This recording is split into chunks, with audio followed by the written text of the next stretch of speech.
কোনটাকে আমরা অপরাধ বলবো কোনটাকে বলবো না সেটা আসলে আইনে ব্যাখ্যার দাবিদার আমরা দেখব। তবে আইনের বিভিন্ন সময় আমরা অপব্যবহারও দেখেছি, যখন যেভাবে যারা ক্ষমতায় থাকে সেটা আমরা ব্যবহার দেখেছি।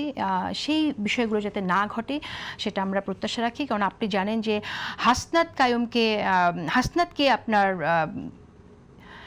যখন তাকে আমরা শুনলাম যে সেই মামলায় গ্রেফতার করা হলো, তো উস্কানিমূলক বক্তব্য, অথচ কী ছিল সে বক্তব্যের মধ্যে, যে সেখানে তাকে শুনলাম যে মেরেছে, আমরা দেখতে চাই, দেখতে যেতে চাই, চলুন দেখি, এ ধরনের একটা মন্তব্য দেওয়ার পরে সেখানে গিয়ে তাকে গ্রেফতার করা হলো। এবং যাদেরকে গ্রেফতার করা হয়েছে তারা কিন্তু এখনও পর্যন্ত কারাগারে আছে হাসনাত আবদুল্লাহকে উস্কানি দেওয়ার জন্য। তো তখন আপনারা তো সেই ক্ষেত্রে তখন তো আপনারা কথা বলছেন না। তো আমরা চাই যে সব এ ধরনের যখন ক্রাইম আসে অনলাইনে যে ঘটনাগুলো ঘটছে সমানভাবে সবার বিরুদ্ধে বলেন, এটাই যখন আমরা কালচারে ভদ্রতার সীমা। এবং আপনার সতী বহুবার বলেছি, হাসিনার বিরুদ্ধে আমরা যখন কথা বলেছি আমরা কোনোদিন কোনো স্ল্যাং হাসিনার বিরুদ্ধে ব্যবহার করি নাই।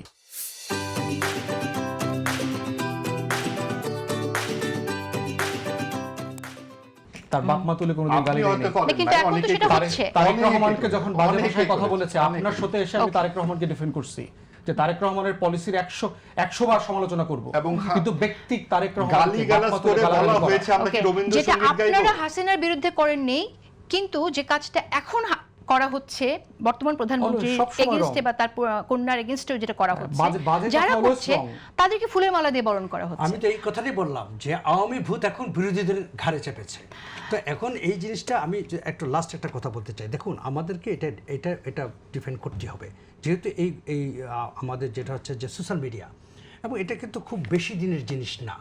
আমরা কি খুব বেশি অভ্যস্ত কিনা, আমাদের বুদ্ধাঙ্ক লেভেল ঠিক আছে কিনা, সুতরাং এটা ওই আমাদের বুদ্ধাঙ্ক লেভেল ধরেই কিন্তু আমাদের আইনগুলো তৈরি করতে হবে।